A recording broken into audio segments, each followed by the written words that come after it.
وبه نستعين ولا عدوان إلا على الظالمين اللهم صل على سيدنا محمد وعلى آله وصحبه أجمعين اللهم افتح قلوبنا في طلب العلم Ya Allah, Ya Rahman, Ya Rahim, bukakanlah pintu-pintu hati kami untuk menerima ilmu-Mu, Ya Allah. Warzuqna al-ikhlasa fihi, dan kurniakanlah keikhlasan dalam hati kami ini, Ya Allah. Wal amala bihi wan nashra bihi hatta ya'tiyana al-yaqin. Ya Allah, berikanlah kepada kami kemampuan untuk sama-sama kami beramal. Seterusnya mampu untuk menyebarkan kebaikan ilmu ini sehingga mana nyawa kami diambil satu hari nanti. Amin, amin, amin, ya Rabbal Alamin. Alhamdulillah, syukur pada Allah Subhanahu wa Ta'ala. Pada malam yang berbahagia ini, mudah-mudahan Allah Subhanahu wa Ta'ala memberkati pertemuan kita dan juga perpisahan kita. Terima kasih saya ucapkan kepada Tuan Imam, seluruh ahli jawatan kuasa masjid, ahli-ahli perkampungan, ibu-ibu, ayah-ayah yang dirahmati oleh Allah Subhanahu wa Ta'ala. Alhamdulillah, pada malam ini kita akan meneruskan bacaan kitab kita Suwaru min Hayatis Sahabah yang dikarang oleh Dr. Abdul Rahman Ra'fat Al-Basha. Jadi pada malam ini kita akan sambung pengajian kitab kita pada muka surat ke-77. Saya dah masuk muka surat 77. Sebelum tu abang-abang semua orang di sini sihat ke? Alhamdulillah sihat. Dalam masa hujan-hujan, renyah-renyah ini, sama-sama boleh pakai doa, sama ada dalam hati ke, ataupun gerakkan kita punya tangan angkat sikit untuk kita mendoakan sahabat-sahabat kita dekat bumi Palestin. Jadi insya-Allah mudah-mudahan Allah Subhanahu wa Ta'ala memberi kekuatan. Tadi pun saya tengok dalam surat khabar, tengok daripada tulis dah kata sekatan segala api lah, segala ayam makanan nak masuk di ke bumi Gaza tu dah mula disekat.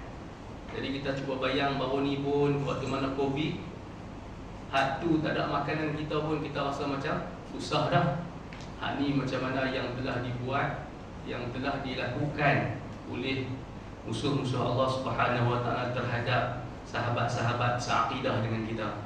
Sama-sama kita doa, Allahumma ansuril ikhwanana al-mujahidin fi Palestin. Ibu ayah yang dirahmati oleh Allah Subhanahu wa Ta'ala, malam ni kita akan ambil sahabat Nabi yang dalam turutan kitab ni duduk nombor yang ke-10. Surat 77 iaitulah Sayyidina Abdullah bin Jahshin. Sayyidina Abdullah bin Jahshin.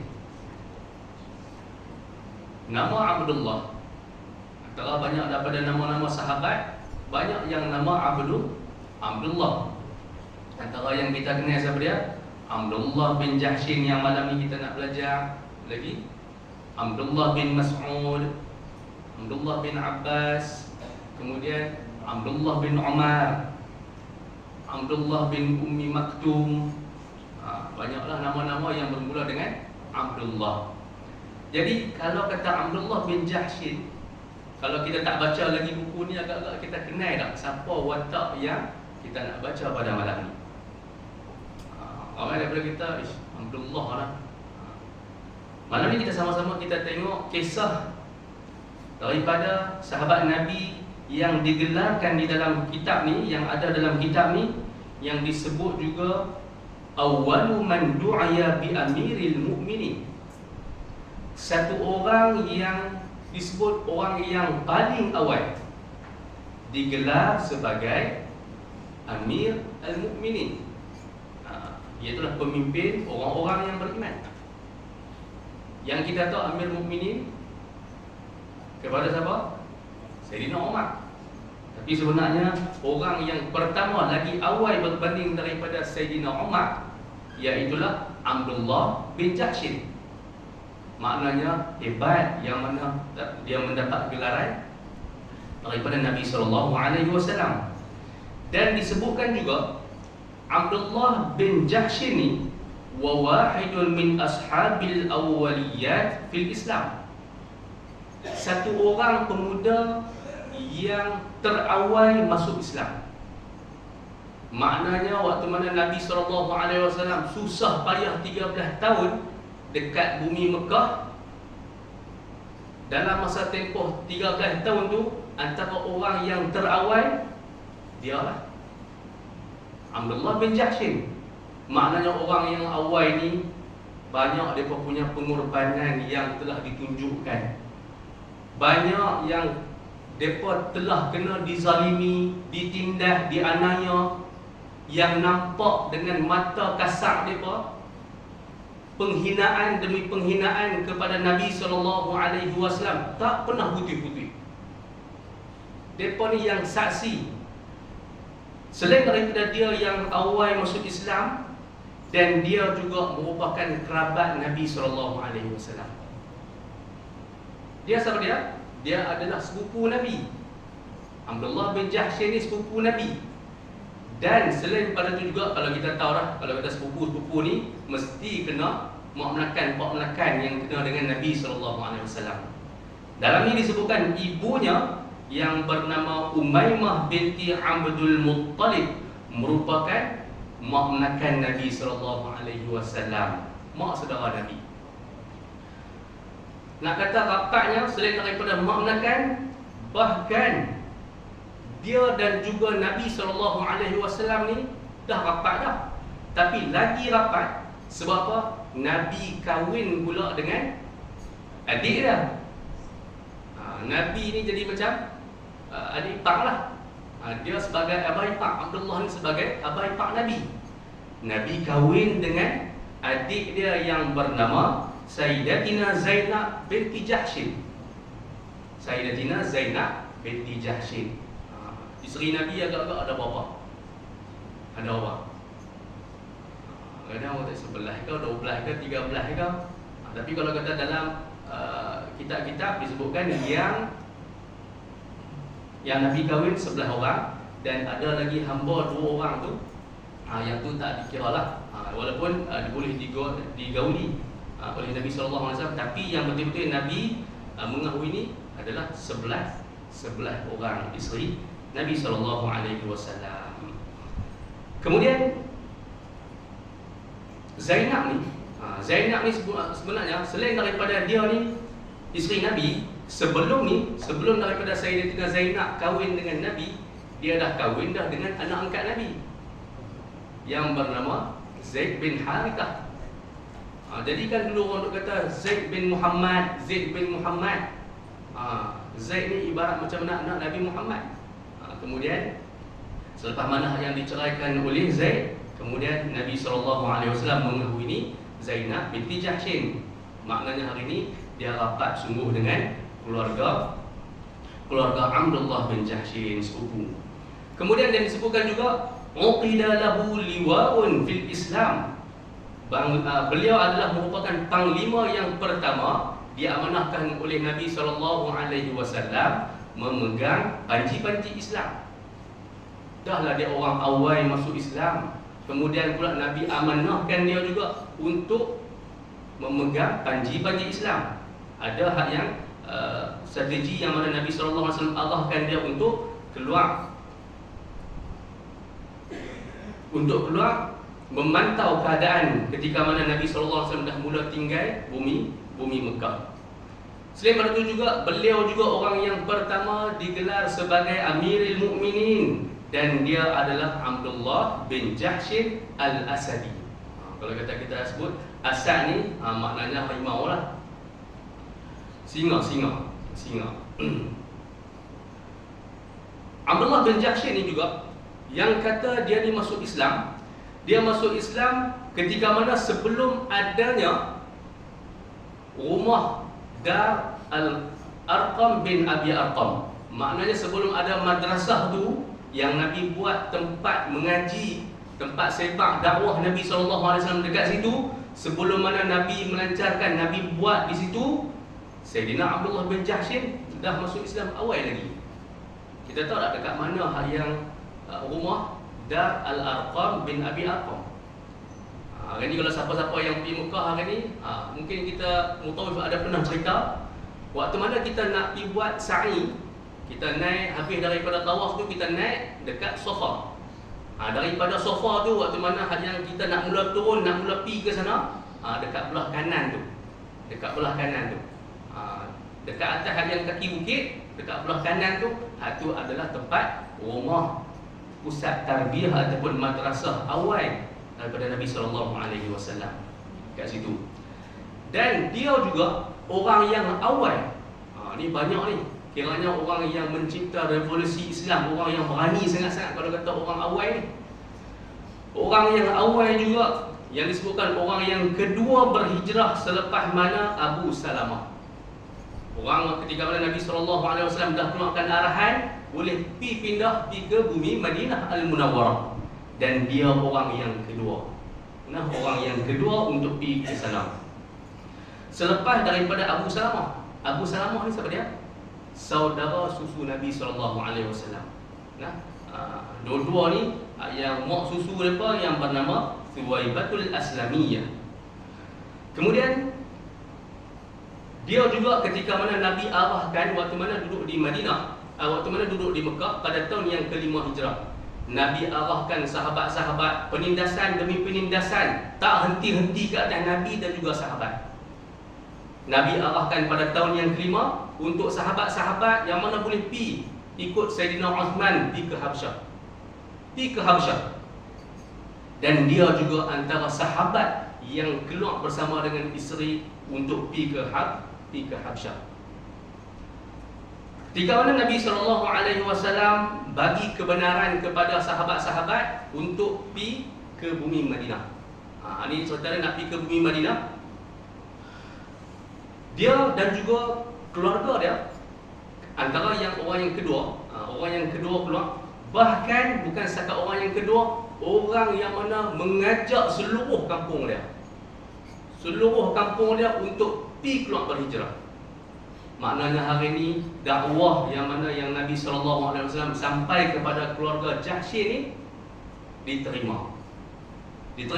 Bukan dia keluar dengan isteri dia saja, bahkan satu kampung keluar beramai-ramai ni. Maknanya dakwah ni kiranya mereka ni kemas sungguh keluarga Jahshin, ahli-ahli perkampungan di situ.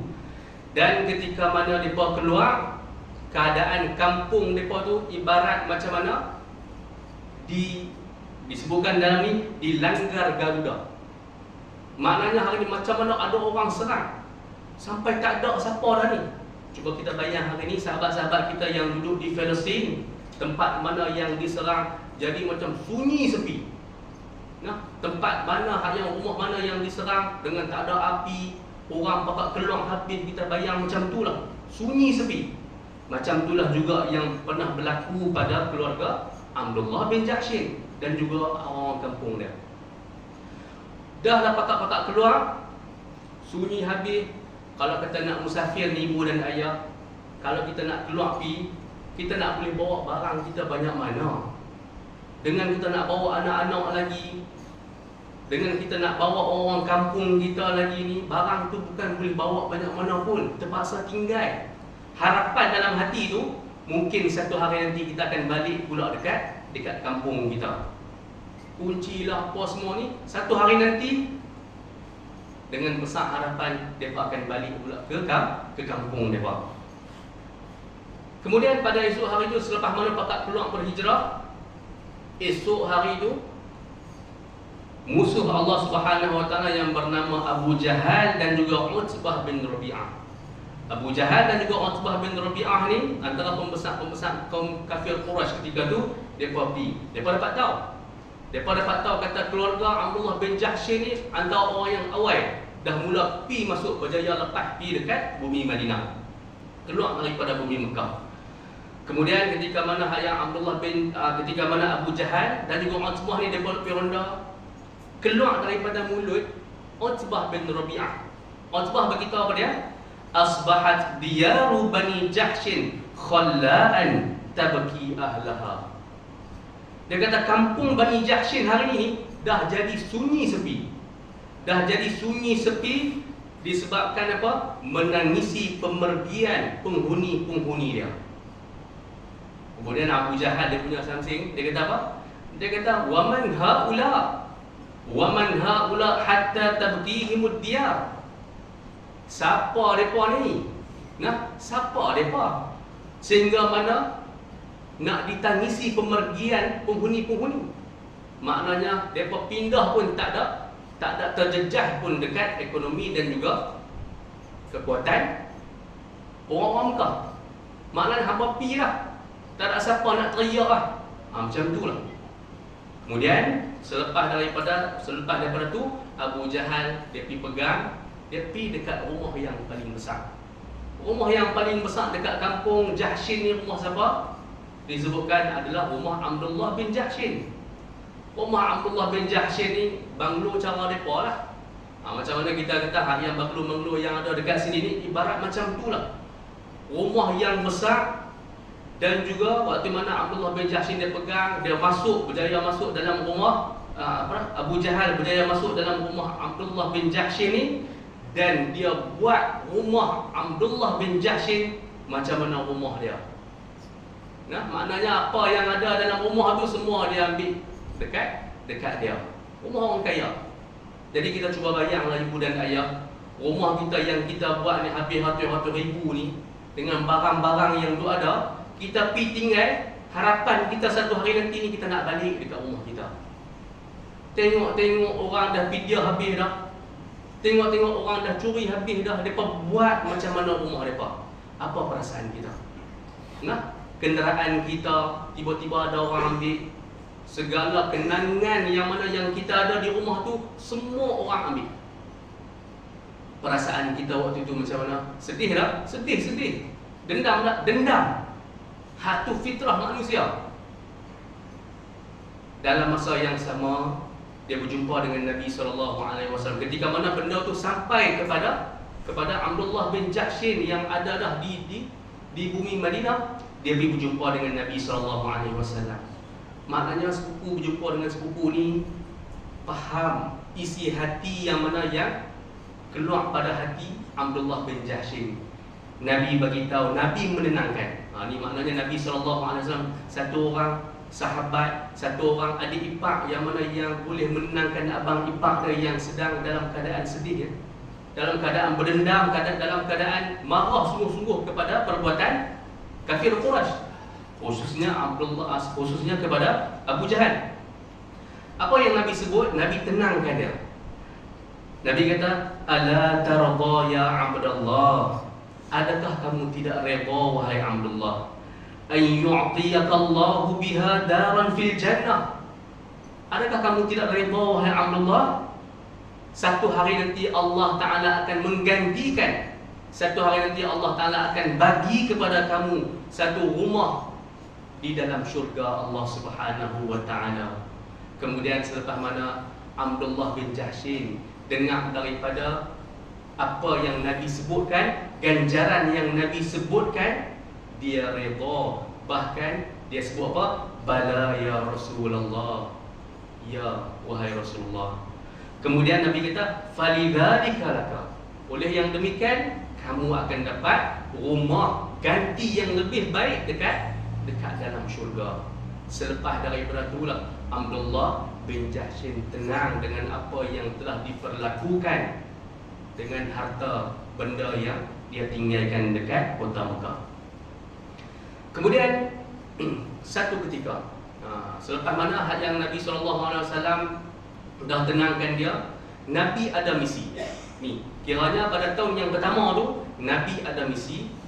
Sebelum mana perang Badar, Nabi SAW dah mula tahu dah akan berlakunya orang-orang kafir Quraisy ni, mereka akan balas dendam dan juga mereka akan tak puas hati nak mai serang atas kejayaan Nabi SAW dan juga sahabat-sahabat berjaya mai masuk ke bumi Madinah. Dan juga Nabi SAW dah dapat sokongan daripada orang Madinah. Kemudian dan Nabi boleh agak dah akan berlakunya balas dendam mereka. Mereka tak puas hati lagi ni. Mereka tetap akan membunuh Nabi. Dan Nabi SAW panggil sahabat, yang mana Nabi nak hantar satu misi ketenteraan yang pertama. Misi ketenteraan yang pertama ni tak ada lagi sebelum ni. Itulah yang Sayyidina Abdullah bin Jahshin yang mendapat Amirul Mukminin. Dan dia juga pemegang panji-panji Islam yang pertama. Nabi SAW panggil sahabat-sahabat dan Nabi bagi tahu, la uammiranna alaikum asbarakum 'alal ju'i wal 'atash.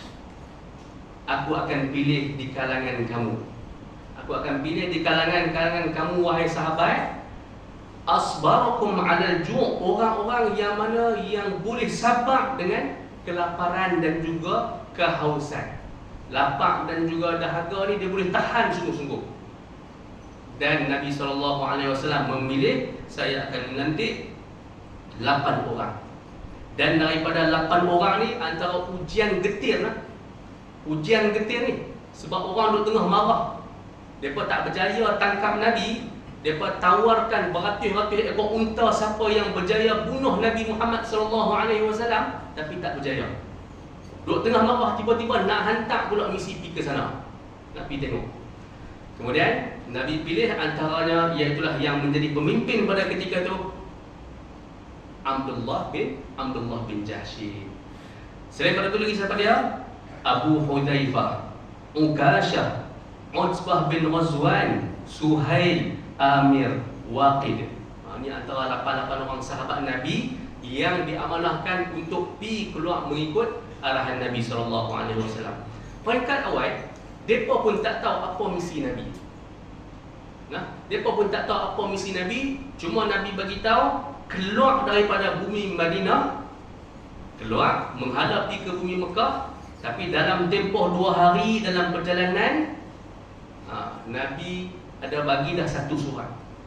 Nabi ada bagi satu surat, idza nazarta fi kitabi hada famdi hatta tanzil nakhlah. Kalau kata hari ni hampa dah berjalan dah 2 hari dalam perjalanan tu, barulah hampa buka surat. Dalam tempoh 2 hari perjalanan tu, boleh pergi dalam 150 km tu, barulah hampa buka surat. Ketika mana hampa buka surat, barulah mereka tahu apa misi yang mana Nabi SAW suruh buat. Ketika mana Nabi SAW bagi surat, dan ketika mana sahabat-sahabat pun dah sampai hari yang kedua, pakat nanti-nanti ni apa sebenarnya permintaan dan juga misi getir Nabi SAW. Sampai mana nak pilih ni pun nak kena pilih orang yang boleh tahan lapar, tahan dahaga ni. Kemudian ketika mana mereka buka surat, mereka bagi tahu, Abdullah bin Jahshin baca. Abdullah bin Jahshin bagi tahu, sesungguhnya Rasulullah SAW memerintahkan saya bergerak sehingga ke Nakhlah. Maknanya Nakhlah ini di antara baina Taif wa Makkah, di antara Taif dan juga Mekah tu. Kan kita dah pergi di Mekah, lepas tu pergi pula ke Taif tu. Di antara kedua-dua tu ada nama satu tempat tu, nama dia Nakhlah. Ada satu nama dia Nakhlah. Nabi suruh pergi dekat situ, dekat Nakhlah. Kemudian bagi mengintip Quraisy sehingga saya dapat mengumpul maklumat pergerakan mereka. Maknanya mereka ni kena jadi spy.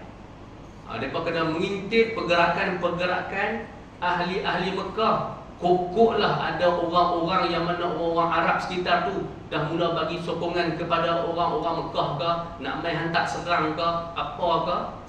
Intip, tengok pergerakan-pergerakan orang di sana. Rasulullah SAW juga melarang dan juga memaksa bagi siapa-siapa yang nak ikut. Nabi SAW melarang untuk memaksa siapa-siapa yang duduk bersama dengan dia. Nabi tak paksa. Siapa-siapa yang nak stay lah. Siapa yang nak ikut Abdullah bin Jahshin, ikut. Dan siapa-siapa yang nak balik, waman karaha dzalika, Nabi tak, wama karaha dzalika, Nabi tidak melarang perbuatan bagi siapa-siapa yang nak balik-balik. Sebab hari ni mereka tahu misi getir yang mana Nabi SAW bagi, mungkin pi tu dalam keadaan tak balik dah. Mungkin pi tu sama ada akan ditawan ataupun tak balik dah, sama ada mati. Kalau kata bocor kepada rahsia ni kepada orang-orang kafir Quraisy. Kemudian yang lain pun pakar-pakar bersepakat, dia bagi tahu sam'an wa ta'atan. Kalau macam tu kami ikut arahan Nabi SAW, kami akan intip sama. Kemudian dalam masa yang sama, daripada 8 orang ni, kalau kata dalam kitab Rahiqil Makhtum disebutkan daripada 8 orang tu ada 2 orang. Ada 2 orang tu dah terpecah dah daripada rombongan, tinggal 6 orang. Antara yang terpecah tu Sa'ad bin Abi Waqqas. Sa'ad bin Abi Waqqas katanya yang dalam kitab Rahiqil Makhtum, unta dia terlepas. Depa dalam tengah cari tu lalah kali terpisah dengan rombongan yang 6 orang lagi ni. Misi Nabi sallallahu alaihi wasallam ni. Kemudian dalam masa 6 orang ni duk parti, duk ambil maklumat, duk parti. Dalam masa yang sama, depa perasan ada satu kafilah Quraisy yang sedang menuju ke arah laluan depa. Ada 4 orang. Yang pertama sekali Amr bin Hadrami. Yang kedua Al-Hakam bin Kaisan, dan juga ada adik-beradik Uthman bin Abdullah dan Mughirah bin Abdullah.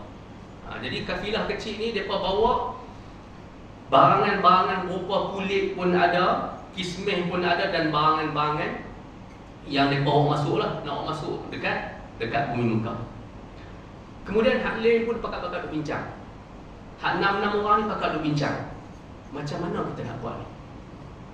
Adakah kita nak lepas mereka ni macam tu saja masuk dalam bumi Mekah, ataupun kita pergi tangkap? Kemudian hal ni pun ada bagi tahu, tak boleh tangkap. Sebab lah ni kita berada dalam bulan haram. Bulan haram ni kita tahu tak boleh melakukan sebarang pembunuhan dan juga peperangan. Jadi waktu tu dalam bulan Rajab lah. Bulan haram ni yang dihormati ketika dulu, tak boleh perang, ada 4 bulan. Yang pertama sekali bulan Muharram, yang kedua bulan Rajab, yang ketiga bulan Zulqa'dah, dan yang keempat adalah bulan Zulhijjah. Ada 3 bulan yang berturut-turut: Zulqa'dah, Zulhijjah, Muharram. Lepas tu barulah ke Rajab. Jadi masuk hari tu, waktu mana mereka dah nampak dah musuh tu duduk depan mata, apa tindakan mereka? Mereka pakat berbincang, kalau hari ni hari lah bulan haram dalam bulan Rajab. Kalau kata esok baru boleh.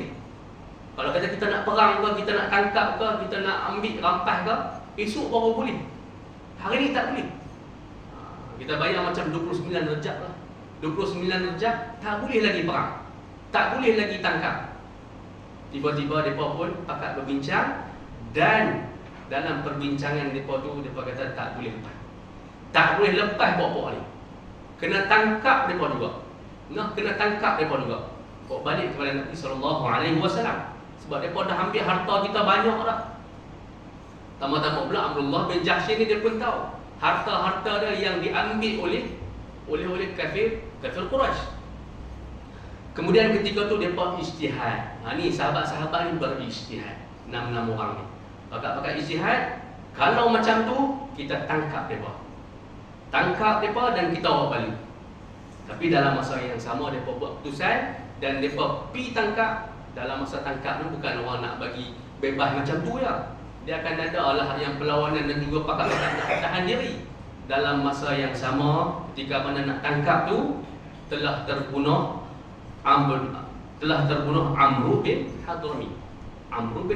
Seorang terbunuh dan seorang berjaya larikan diri pergi ke Mekah, dan 2 orang lagi berjaya ditawan.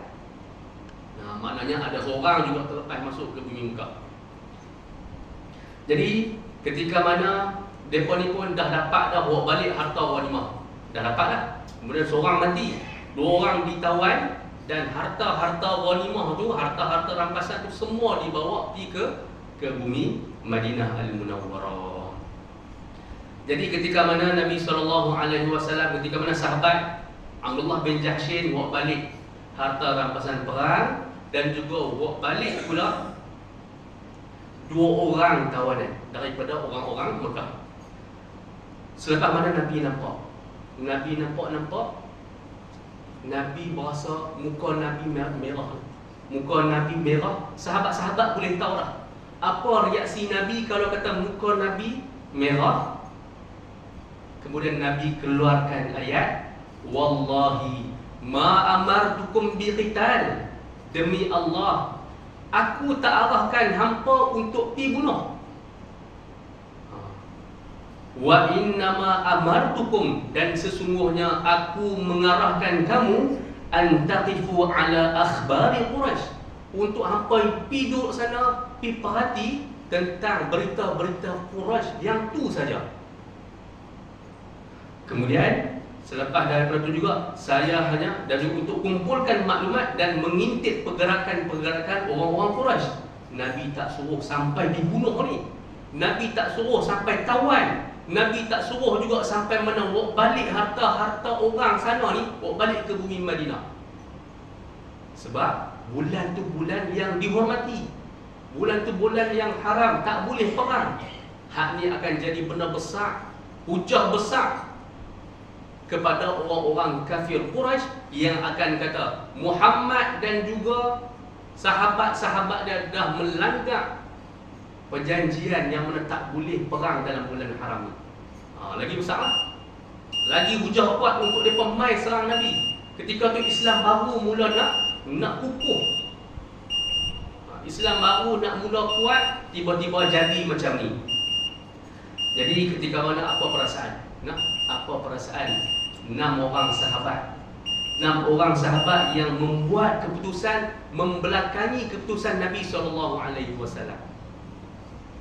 Jadi kita bayang hari ni, kalaulah kita duduk di tempat tu, perasaan kita ketika tu, kita rasa sedih sangat-sangat, kita rasa menyesal sangat-sangat. Sehingga mana Nabi pun tak tempuh, Nabi tak usik, Nabi tak bahagi pun harta-harta ghanimah tu dekat sahabat-sahabat yang lain. Sehingga mana Nabi nak tunggu keputusan daripada Allah Subhanahu wa Ta'ala. Maknanya dalam tempoh wahyu nak turun, tu beberapa hari tu, perasaan Abdullah bin Jahshin dan juga sahabat-sahabat ibarat kamus ataupun dia kata perasaan diri mereka ni gelap gulita lah. Hak mana hak yang orang lalu-lalu, walaupun orang tak hina, tapi orang duk bunyi, dia kata hak ni lah yang telah membelakangi Rasulullah SAW. Nabi tak suruh pun pergi bunuh, tapi mereka lah. Jadi benda-benda tu dengar dan juga apa perasaan ketika tu 6 orang sahabat. Dan dalam masa yang sama saya dapat dalam kitab Rahimul Mahdum, 2 orang sahabat lagi, Sa'ad bin Abi Waqqas tu tak sampai lagi kat Madinah. Dan kemungkinan ketika tu juga mereka rasa Sa'ad dan juga seorang sahabat lagi ni, yang 2 orang hilang tu, mereka ingat kata yang 2 orang tu ditawan oleh orang kafir Quraisy ketika tu. Jadi tak apa. Kemudian selepas mana mereka pun rasa menyesal sangat-sangat dah, sehingga mana yang sebelum mana wahyu menurun, Allah Subhanahu Wa Taala turunkan. Selepas mana beberapa ketika Allah Subhanahu Wa Taala membebaskan, Allah Subhanahu Wa Taala menurunkan dalam ayat suratul Baqarah ayat 217. A'udzu billahi minasyaitonir rajim. Bismillahirrahmanirrahim. Yas'alunaka 'anil syahril haram qitalin fi qul qitalun fihi kabir wa saddun 'an sabilillahi wa kufrun bihi wal masjidil haram wa ikhraju ahlihi minhu akbaru 'indallah wal fitnatu akbaru minal qatl. Maksud dia, mereka bertanya kepada Nabi SAW berkaitan tentang hukum perang dalam bulan haram, dalam bulan Rajab tadi. Katakanlah wahai Muhammad, peperangan dalam bulan itu adalah berdosa besar. Maknanya perbuatan yang sahabat Nabi buat ni ijtihad daripada beberapa orang sahabat ni, hukum dia adalah berdosa besar. Tetapi perbuatan menghalangi orang-orang Islam, tapi perbuatan orang kafir Quraisy tu yang duk halang orang-orang Islam untuk yang mana untuk orang-orang Islam dari jalan Allah, dan perbuatan kufurnya, maknanya hari ni dahlah mereka halang orang-orang Islam untuk melaksanakan kebaikan di jalan Allah pun tak boleh. Bahkan mereka ni pun syirik kepada Allah. Dan juga mereka ni orang kafir Quraisy menghalang, menyekat orang-orang Islam ke Masjidil Haram di Mekah. Maknanya hak tu lagi besar. Hak tu lagi besar. Minhu akbaru indallah. Hak dosa kesalahan tu duk halang orang Islam beriman pada Allah Subhanahu Wa Taala, duk halang orang Islam daripada sembah Allah, duk halang orang Islam daripada nak pergi dekat Masjidil Haram. Hak tu sebenarnya lagi besar daripada perbuatan sahabat-sahabat Nabi yang 6 orang ni. Kemudian wal fitnatu akbaru minal qatl. Dan sesungguhnya fitnah itu menindas, antara fitnah itu menindas dan juga menganiaya orang Islam agar meninggalkan agama mereka itu lebih besar dosanya daripada pembunuhan semasa perang dalam bulan haram. Selepas mana turunnya ayat ni, para sahabat dan juga Nabi SAW muka berseri-seri. Maknanya hari ini apa yang dosa kesalahan tu dimaafkan oleh Allah Subhanahu Wa Taala. Padahal pada peringkat awal itu memang salah, tetap salah, tapi sebenarnya kesalahan yang mereka buat tu lagi besar daripada kesalahan yang dilakukan oleh orang Islam. Dan kalau dalam kitab Ruhul Maktum, sebenarnya kesalahan tu memang salah. Pembunuhan dalam bulan tu memang salah. Jadi harta ghanimah tidak diambil oleh Nabi SAW. Bahkan Nabi pulangkan balik dekat orang-orang Mekah. Nabi pulangkan balik. Nabi tak ambil pun. Bahkan 2 orang sahabat Nabi yang peringkat awal tu macam mana yang dianggap macam mana sesat tu, kiranya deal balik 2 orang tu bawa balik pula ke Madinah, dan 2 orang yang tertawan ni dipatah balik, hantar balik dekat orang-orang Mekah. Jadi kemudian ada satu orang nyawa yang dibunuh, Amr bin Al-Hadrami itu dibunuh, Nabi bayar dia. Tapi dalam kisah yang kita ni disebutkan ia merupakan harta rampasan Islam yang pertama. Kemudian orang musyrik yang terbunuh ketika itu adalah musyrik yang pertama yang telah ditumpahkan oleh umat Islam. Dan wa asiruha awwalu asirain, dan kedua-dua tawanan tu adalah tawanan yang pertama yang pernah ditawan oleh umat Islam. Wa amiruha Abdullah, dan panji-panji, dan panji-panji merupakan panji-panji Islam yang pertama. Dan amiruha Abdullah bin Jahshin, dan pemimpin dia yang bernama Abdullah bin Jahshin, awwalu man du'aya bi amiril mu'minin, orang yang pertama mula-mula digelar sebagai amiril mu'minin. Jadi selepas mana habis kes satu, mereka pun rasa dah tenang dah apa semua. Dalam peperangan Uhud, dalam perang Badar dah selesai dah perang Badar. Dalam perang Uhud, kita tahu perang Badar tahun yang kedua, perang Uhud tahun yang ketiga. Dalam masa perang Uhud tahun yang ketiga, ketika mana dalam sewaktu mana yang berlakunya pertempuran ataupun perang, Sayyidina Abdullah bin Jahshin dia berjumpa dengan sahabat karib dia yang bernama Sa'ad bin Abi Waqqas. Sa'ad bin Abi Waqqas ni siapa dia? Sahabat Nabi yang mendapat, iaitulah al-mubashshiruna bil jannah, 10 orang sahabat Nabi yang dijanjikan syurga. Mereka 2 orang ni dalam tempoh waktu mana nak prepare, nak ready dalam perang ni, ada satu ruang sebelum berlakunya perang ni, mereka duduk 2 orang. Pergi duduk jauh sikit daripada orang-orang lain, sahabat-sahabat lain, tentera-tentera mujahid yang lain. Mereka 2 orang duduk sembang. Wahai Sa'ad. Jadi apa yang ditanya oleh Abdullah? Abdullah tanya, tidakkah kamu wahai Sa'ad, hang tak mau doa ke? Hang tak mau doa ke kepada Allah Subhanahu Wa Taala sebelum mana kita nak perang ni?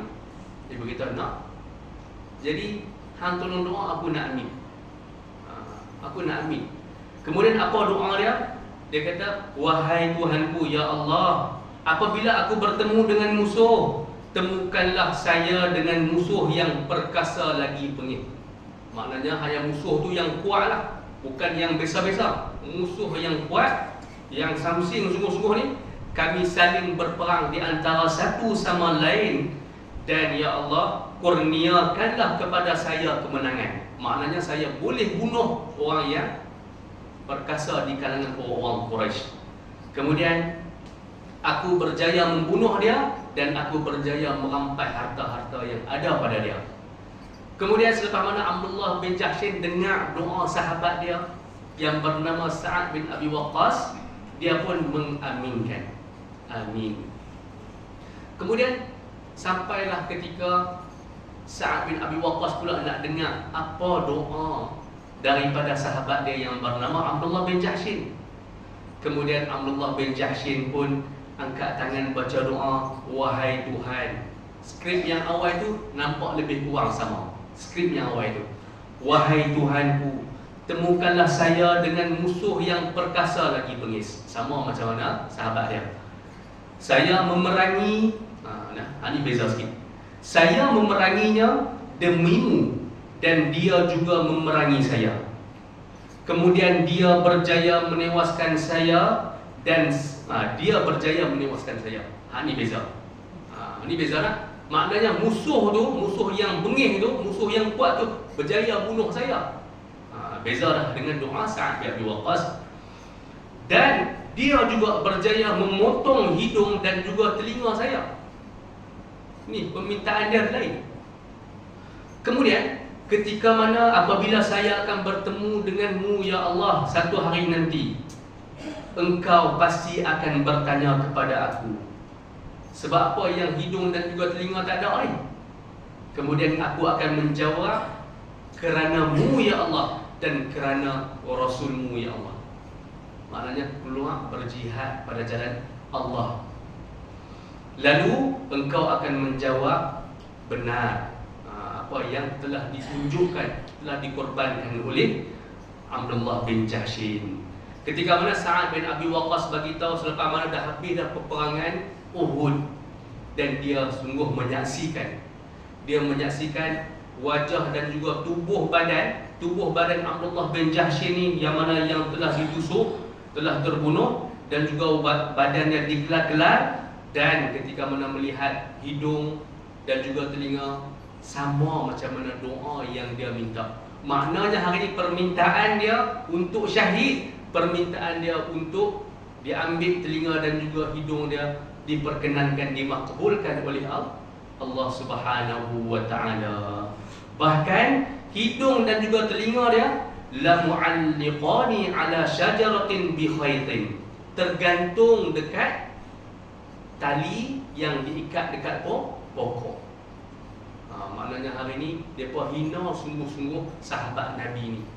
Orang kafir Quraisy ni depa geram sebab depa tahu hak ni antara orang yang kuat ni, pendukung setia Nabi SAW, kerabat Nabi.